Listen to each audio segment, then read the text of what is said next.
Hello chess lovers, welcome to the new video. I have something really special to show you. This is a game from the FIDE World Cup from game 2 of round 2. I know that at this point in time there are already quarterfinals being played, but believe me, this game is something really special. At least in my opinion, you can learn a lot by watching. It's going to be a long video, so brace yourself and let's dive right in. So the players were Krasenkow with white and Pragnanandhaa from India, a young prodigy with black. In the first game of their match, the black player, Pragnanandhaa, won. So that meant that white, Krasenkow, had to win. So he opened with knight f3 and Prag replied with d5. After d4, knight f6, c4, dc4, we have a starting position of Queen's Gambit accepted. The more common way to reach this position is this one: d4, d5, c4, d takes, knight f3, knight f6. But via transposition we got to the same position. Okay, now white played knight c3 and black played an interesting move, a6. So basically, by preparing b5, and that move would protect the c4 pawn, black is asking white, what will you do? Will you try to prevent me from securing the c4 pawn, or will you just let me protect that pawn and play a pawn down? So let's examine. Let's say white decides to prevent b5. He can do so with a4 because now b5 is not possible because there are problems on the a file. You cannot take back. But that move maybe would have led to more quiet positions. Maybe not, depends, but the chances are. So white has another option to go for a wild and crazy position with e4. So now he allows b5, and that means he will it's going to be very unlikely to capture here. Maybe in some distant future, but very hard to achieve that. But okay, white said, I give you the pawn, but I have a center. Now I'm going to play for compensation. So he pushed his central pawn, e5, knight moved, and now he attacked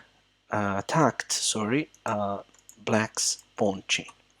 And now white asks black, what will you do? How will you react to my pawn thrust? If you take, that's not really good because these pawns, they are just terrible. So white can immediately pick up one of them, and the rest are there for the picking later. If black pushes, that's similar.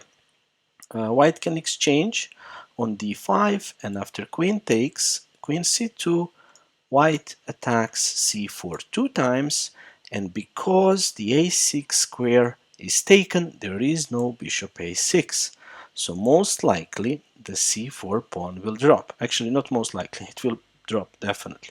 You can defend it from here, but that's only temporary. For example, bishop e6, bishop e3, securing the d pawn, preparing rook c1, and also preparing knight g5 once the d4 pawn is protected. So let's say black tries to defend one more time. We go rook c1, 3 attackers, only 2 defenders, so knight will be the third one, knight a5, and now the mentioned knight g5. So on the next move, white will capture, and then there will only be two defenders of the c4 pawn, and that pawn is a goner, and white has a better position. So taking is not good, pushing is not good. What are the good moves? Well, one good move was knight c3, and maybe after bc3, queen d5. Looks good to protect the rook so that white cannot take with winning material. But the queen and the rook, they're on the same diagonal, so white can take advantage of that by developing his bishop here. It's very hot here, so my words are not pronounced correctly. Bishop b7, and then now bishop g2, and you can see this bishop is looking at all the black pieces, so there might be some ideas in the future to take advantage of this. Maybe better position for white. There is another move here which Prag chose, or Pragu, how they call him in India. e6, opening the bishop and preparing to make this pin. That's a good move. White took on b5, and of course you cannot take because your a8 rook is not defended. So, but you can play bishop b4. And now there is a threat here. So now white cannot take. That would be a grim mistake, because after this white would just lose material. So white has to do something about this c3 knight, and he did so. Queen c2, protecting the knight. We have a good move by Pragu, knight b6. Why is this a good move? It defends the rook, so it prepares this kind of capture. Of course, it allows white to capture, but this is not that great, because after knight captures, let's say bishop develops, first bishop b7 to protect the rook, and black is ready to strike at white's pawn center with c5. It's a good position, pretty good position for black, that would be. So that's why after knight b6, Krasenkow decided to transfer this queen from the queen side to the king side. How did he do it? Queen e4, attacking the rook. I know knight is defending, but if you take, then it makes sense. And also preparing this kind of maneuver.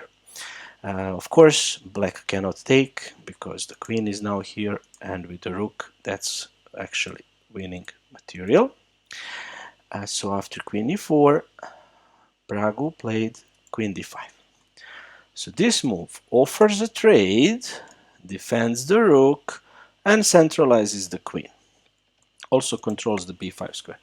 Very good move.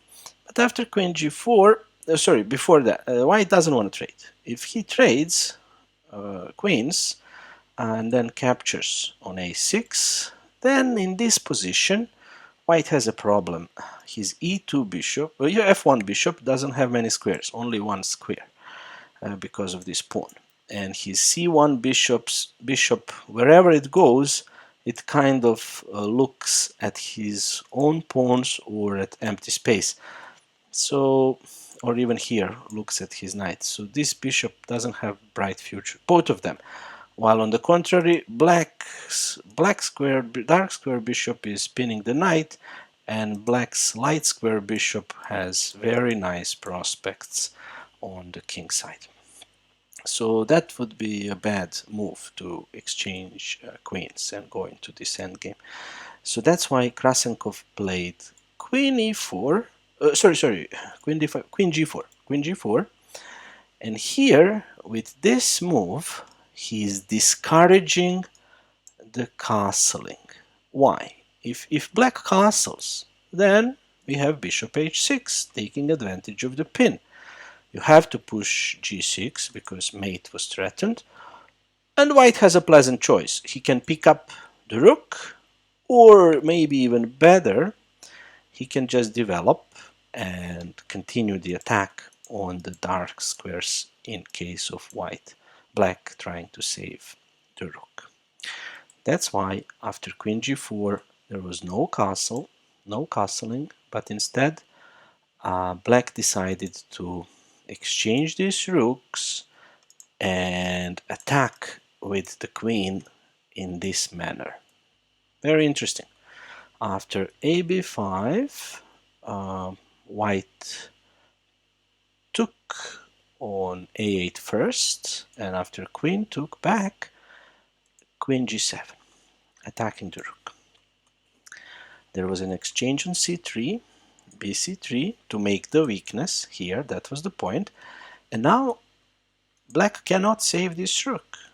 If he does so, he will lose valuable time. Look, rook f8, a simple move, bishop e2, preparing castling. And if black tries with the attack that he planned, after castles, the rook defends the bishop, and the queen is very well placed for ideas like this, or to put the bishop here and then to try to checkmate here, or to go with the knight in this manner. This would be a lost position actually for black, because his pawns are too slow. This attack on the king side would be too fast. That's why Pragnanandhaa didn't bother removing this rook. He cannot defend it. Rook f8 is not good, I just showed you. So he went on a counter-attack. He sacrificed a whole rook in hopes to win this bishop. Let's see, queen h8, and with a check. He sacrificed a rook with a check. And where do you go now? You have two options, king e7 or king d7. Where would you play? If you go to king e7, you can resign. Why? Because white can bring his queen to defend his c1 bishop with a gain of tempo. So he can give check, and after king e8 or whatever, queen g5 defends the bishop. You can take the pawn, queen comes back, and if you count the material, there is an extra rook for white. And these pawns, while good, they are not enough compensation for a whole rook. That's why when white gives you check, you have to go on d7, and Pragnanandhaa saw this, because now there is no check. This is not a check, so you don't have time to do this. Okay, so white has an extra rook, and it is his move. But this queen is pinning here, pinning this bishop, and you cannot protect it. I mean, you can, but not very effectively. You can go to d1 with a king, but then black gives a check from the side, and if you go back, black goes back. You can go, maybe you can try to go to d2, but then black goes check here. If you go up, you might regret it after knight d5, king e4. That's a checkmate. So you have to go back, and then black goes back. The position repeats itself, so no progress. And probably Krasenkow saw this. He saw, and this was the best way for white to play. But if he draws this game, it's match over for him, because he lost the first game. So he decided to gamble. Of course, he has no choice. He has to somehow win. So he played a move that is not objectively good. So he developed a bishop and sacrificed his bishop. But this move lets the game continue. So it's not just a repetition of moves and a draw. So now the fight goes on, and white is not in good shape, but it's complicated. Of course, Pragu took the bishop, bishop d1, defended from check, and then Pragu took a pawn with check. So white gave a bishop with check, and then a pawn with check, and now he defended. Before that, black gave his rook with check. Very interesting stuff. You don't see this every day. Usually when someone takes a rook with check, it's game over. And if the other player takes your bishop with check, usually, in vast majority of cases, that's just game over. But in this game, Both players let the other guy take their stuff with check, and the game continues. It's not even close to being finished. Okay, so knight c6 was played, and now queen h7. So why this move? White wants to capture as many pawns as he can, and this will be his asset. So that's gonna be his trump. And here there was a good defensive setup. So knight d5, with the idea that this knight makes some aggressive activity, and this knight should be employed as a defender. So that was a good setup that black could have chosen, but Prag chose a different one. So he took the pawn on d4, and he decided to run with his king. Who knows where? He decided to run with his king. So white took another pawn with check. You remember, I told you before, but this is just taking stuff with check, and no one cares. And they are not even bad moves, you know. It's not like the other guys is blundering. These are top grandmasters. I mean, solid grandmasters. King c6. So the king might hide here. It might go here. Who knows? And here, white made a mistake. So I told you before, this pawn is his asset after the disappearance of black's king side. So he should have gone h4. So this is his best chance, you know, to make queening of this pawn a realistic possibility. That was his chance, but he made a mistake. He played queen f4, but the game doesn't finish there. So this move is not good, but black has to punish it. Let's see. So why is this move bad? Because it allows a knight to come into center with a tempo, and here every move counts. Now queen came to e4, pinning here, and then notice you cannot castle because the knight is hanging, so you just can't castle. So here black should remove his king from this pin, and he chose to go to c5. The computer tells us that b6 was a better square. Why is that? Honestly, it's hard to tell. Probably the king is safer there, but it's so hard to see. I mean, of course, the young grandmaster didn't see it. This is a logical move to go with your king to c5, because you defend your knight, but one extra time. The queen is then free to move around. Okay, we had h4 finally. White employed his best guy. And here, if you go knight b4, that would be a great move, because there is a threat here, and if white castles, I told you before, this knight was pinned, so black can just take it. So knight b4 was the way to go, but instead Pragnanandhaa played bishop b7. It looks good. You put the bishop to look at opponent's queen, you develop a piece, but that might be a problem. Watch this, watch this. It's not a really bad move, but it gives some possibilities to white. I will show you. h5, so white is pushing. He cannot castle. If he castles, the d2 knight drops. Now knight b4, and here, so he could have played knight b4 a move before, and that would be just a great move. But now it looks even better. You are attacking the queen. You threaten to give this check. You are also pinning this knight all this time. And if white captures your bishop, then the knight jumps in. And after king moves, there is a threat of checkmate. And it's very hard to defend. You can give some checks with this queen, but eventually black king will hide. And the checks will stop, and then this is coming. So that would be a completely lost position for white. But of course, Krasenkow didn't go into this position to lose like this.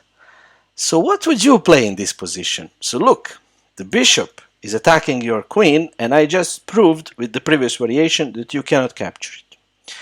The knight is pinned by the queen, and this knight is threatening a devastating check.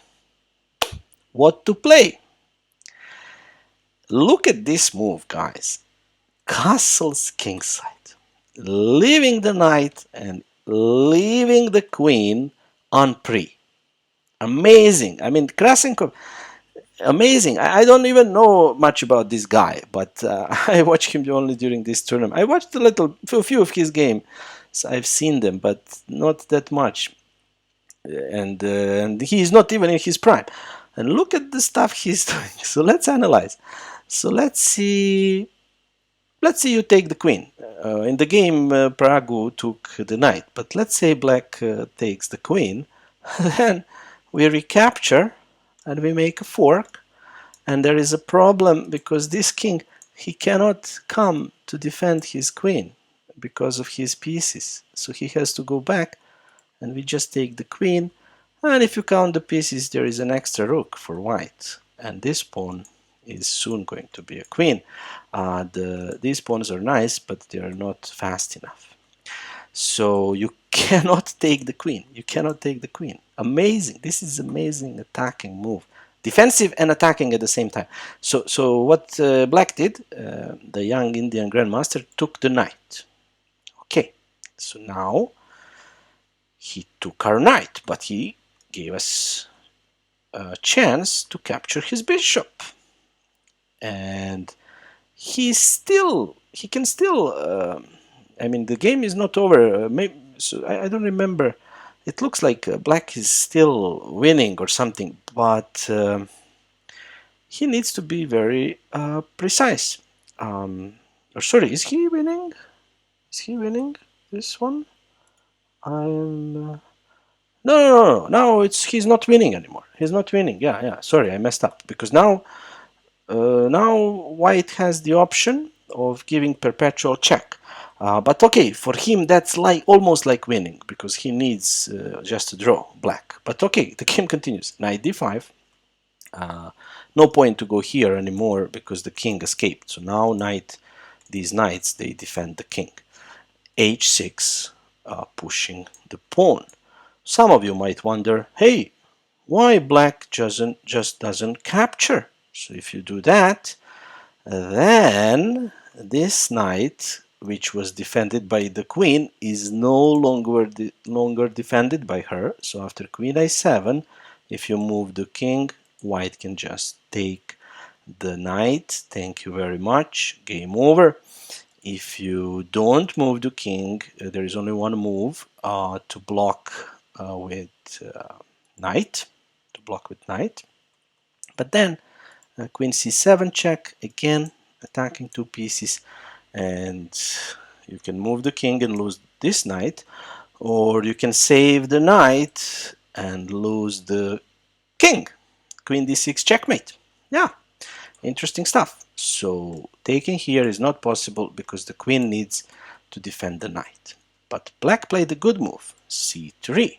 Why is it a good move? It makes a square so that the king can run from this check and still defend the knight, while at the same time the pawn is preparing to promote. But now h7, this guy is running. Who is going to be faster, white or black? Let's see. Queen h6, controlling the queening square. Queen a7 check, king c4, and here again it's about the tournament situation, the match situation. Objectively, white should take a draw here. It's just a draw after this. It's repetition. You can give checks left and right. It should be a draw. But white cannot do it. Krasenkow needs to win. So he gambles again. He plays bishop g4, which is a losing move. Now, from some brilliant moves, he plays a losing move, probably consciously. Probably he knew that this was a losing move, but it's the only way to prolong the fight. And after c2, he gave another check. And here, where should you go with your king? Should you go here? Should you go here? Maybe here or here? Let me tell you something. Nobody knows. Nobody. I think Even the world champion could not calculate this. Some of you might say, yeah.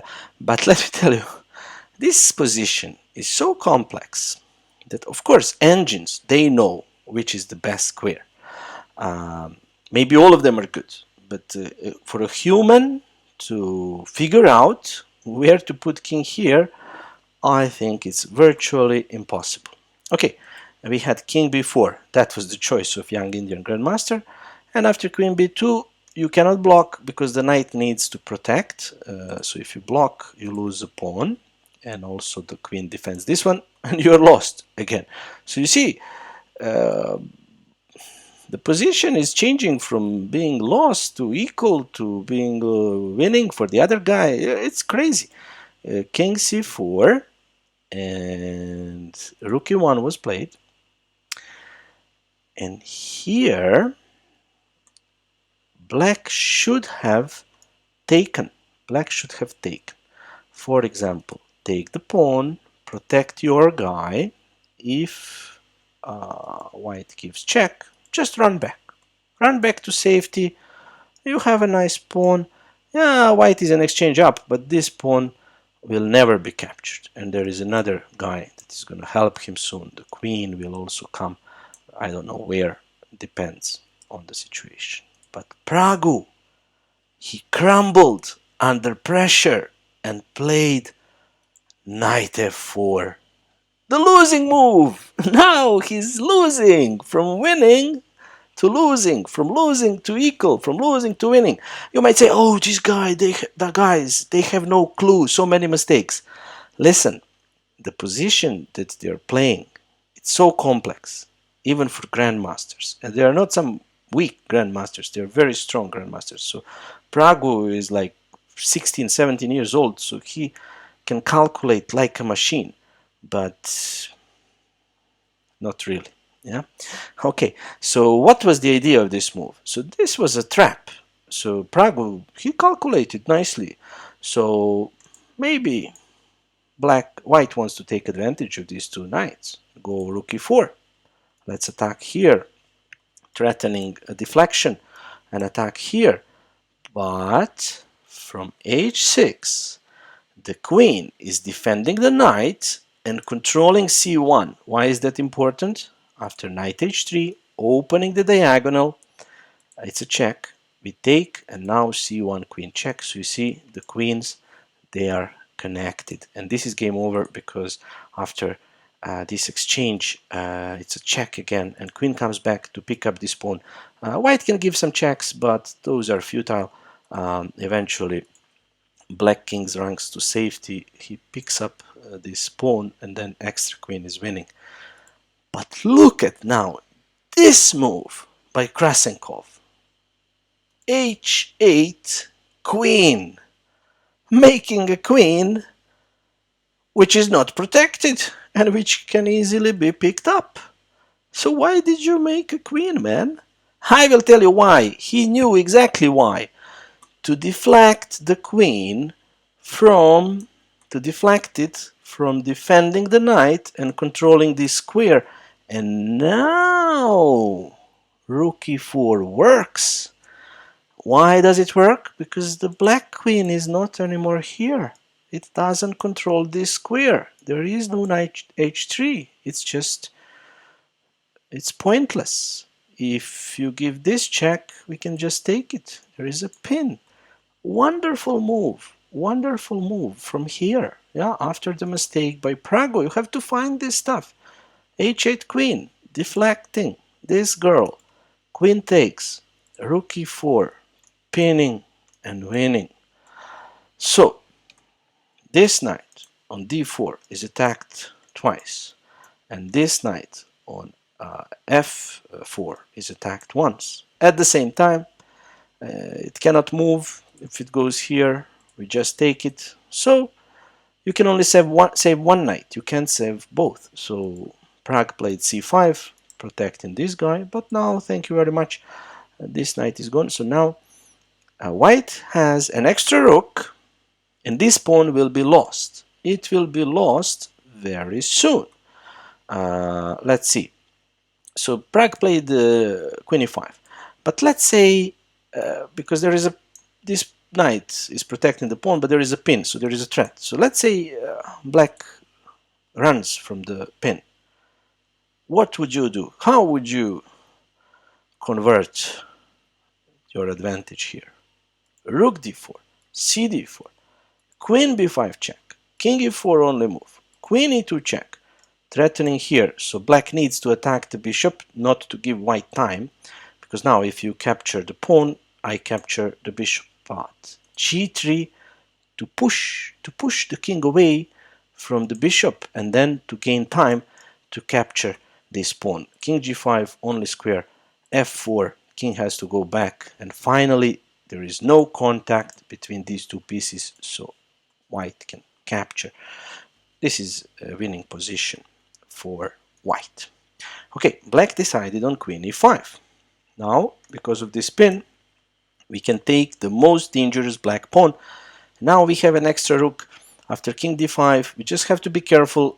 This rook is hanging, the queen is hanging, but with one move we solve both the problem of the hanging queen and hanging rook, because queen is defending now. c4 was played, and here a beautiful technique by Polish grandmaster. Rook d4, transform the position. You have the material advantage. Give some material back. Transform the position into a winning endgame. Let's see.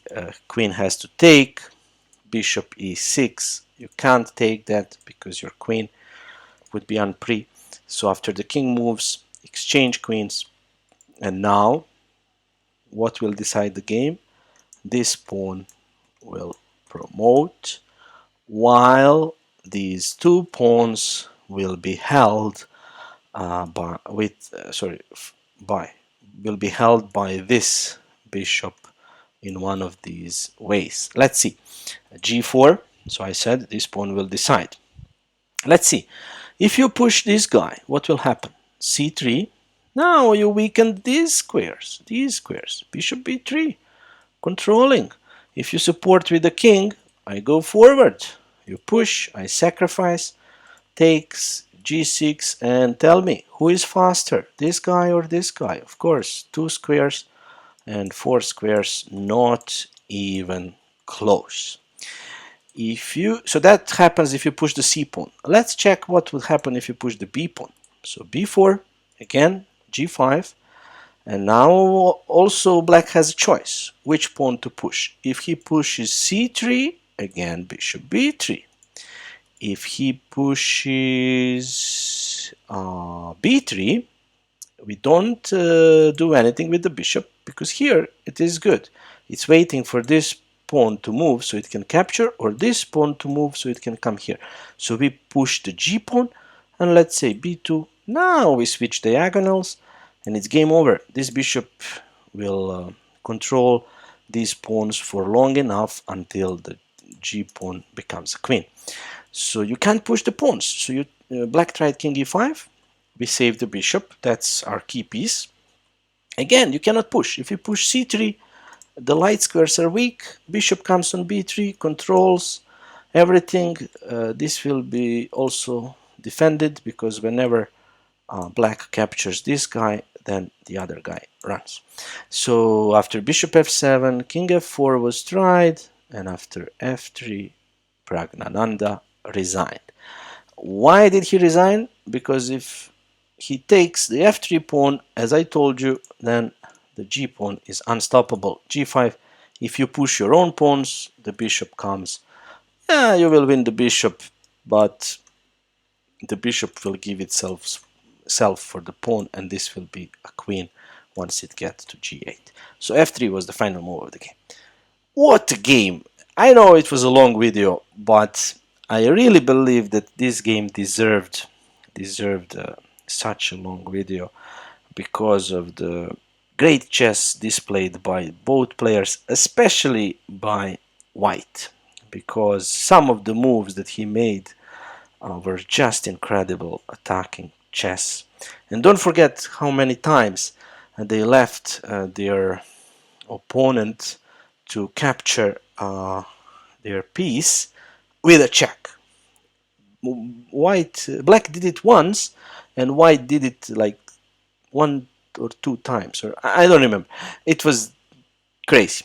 So I hope that you really enjoyed this game and that you learned some good ways of conducting attacks and conducting defense, and also maybe you got some ideas of how to enrich your own gameplay. Thank you for watching. If you enjoyed the content, please do subscribe to the channel, and see you in the next video.